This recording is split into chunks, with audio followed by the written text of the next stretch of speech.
Hi everyone, here's what's bothering me today. We need to talk about Western University and some truly terrible and horrifying stories coming from there. So since we're supposedly already in the back to normal phase of the pandemic being over, what's happened is that a lot of universities have returned to in-class experiences and learning. But apparently, the entirety of orientation week, the very first week back for a lot of female students at Western University, was horrifying. As an example, and fair warning, there are lots of very grim descriptions of sexual assault, violence, rape, things like that. So if you don't want to hear about that, I completely understand.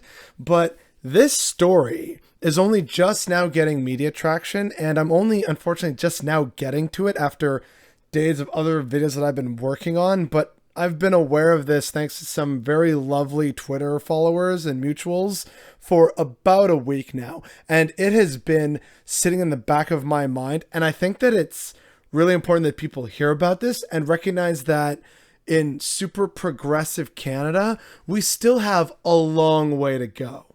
Now, the person whose tweet I'm about to reference, they have since graduated from Western, but they're sharing their experiences from years ago. There's so many things that happened to me at Western: sexual assault, being drugged at a party, sexual harassment and stalking. But the most fucked up thing was how I was made to believe it's just part of the experience, part of the risk of partying. So yeah, that's where we're just starting, and it unfortunately gets worse from here. Like, partying should not involve the risk of trauma and sexual assault and violence and death. Parties are supposed to be fun, right? But newsflash, for women, they always have to be careful because unfortunately, a lot of men are fucking trash. And as a society, we supposedly know that all of these things are bad. We know that sexual assault is bad. We know you shouldn't drug people at parties. Consent is a thing. Sexual assault and sexual harassment, wrong. Stalking is very bad. And yet somehow, people still do this in 2021. Yes, this tweet that I cited was from a person who was telling about their experiences in the past, but now we got to talk about 2021 and the first week back and how harrowing an experience it was for young women. Keep in mind, orientation week, so sure, there's some young women in the early 20s. A lot of them are teenagers. Here's the thread. I'm a fourth-year Western student and three-time orientation leader. This entire O-week was horrific. I helped lead a predominantly female team. There were multiple instances where myself or other SOFs were screamed at, pushed, and touched inappropriately by men. It was before midnight on Friday when we saw people start to drop like flies. Before midnight when we saw ambulances rush to 3 separate girls in less than a 100-meter radius. The rumors about people being drugged started circulating immediately. SOS reported this early. We weren't allowed in residence buildings due to COVID protocol. I get that. But even as we begged higher-ups in administration to check on people and let us help make sure everyone was safe, we were denied access. In the hours between 12 and 3, in one tiny corner of campus, SOFs helped with 6 crisis situations involving incapacitated first-year students. And those are only the events I was there for. I've heard of countless other horrifying stories from SOFs across campus that night. SOFs from my team happened to come across the horrifying scene of the assault where a first-year student lost his life. First responders were present and dealing with the primary concerns of victim and assailant, but SOFs were the ones who dealt with the aftershock. SOFs were the ones trying to calm his friend who was still in shock. They consoled 2 girls who stopped to help and were still covered in blood. We notified admin and begged for more resources for them. We were told the situation was off campus, between 2 residence buildings, behind the 7-Eleven, and somehow that location meant the Western wasn't immediately obligated to help its own students who had just witnessed unspeakable atrocities. Sure, the resource links came the next day. The USC has heard us out. Some of us were given time off school, but the trauma that so many SOFs and first years are facing is unspeakable. My heart breaks for every single person who no longer feels safe here. I know I don't.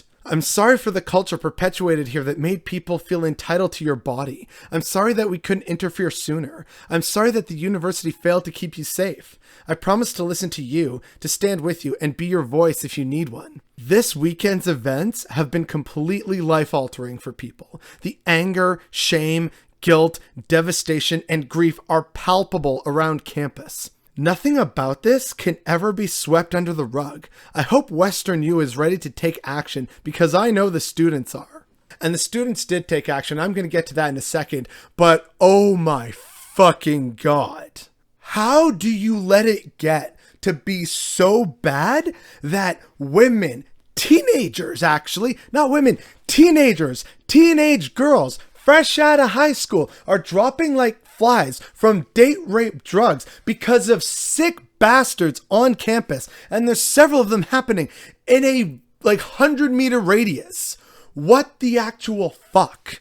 And then a murder happening. Oh, well, it's off campus because it was technically 5 meters outside the perimeter. Are you kidding me? And involves students. And again, teenager dead due to a violent assault. What the actual fuck is going on at Western? How do you let it get to be so bad that this stuff can happen? And it's just about, boys will be boys. No.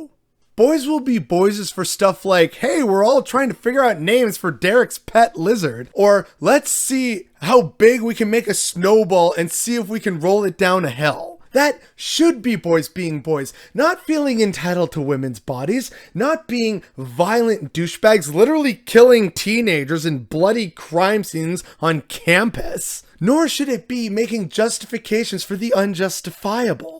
That's gotta be a horrifying orientation week where you're seeing and hearing about people dying and being assaulted physically and violently and sexually.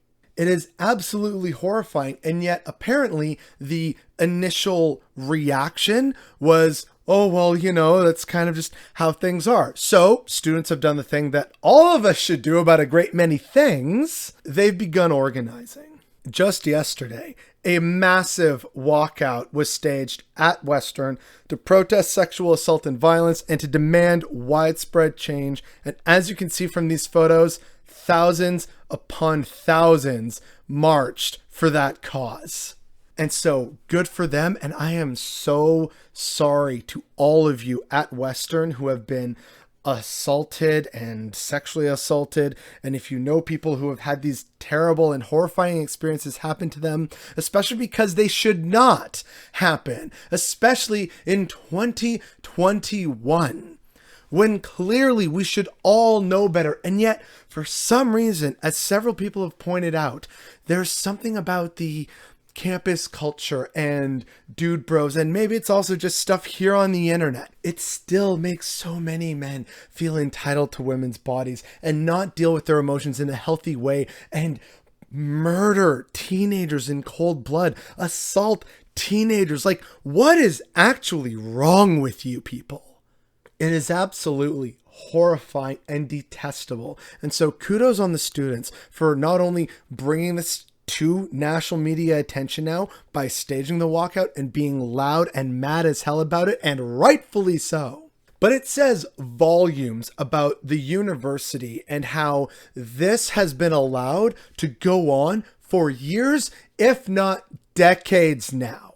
The higher ups at Western University should have been absolutely embarrassed and ashamed of themselves, and yet they weren't, and that is absolutely what's bothering me today.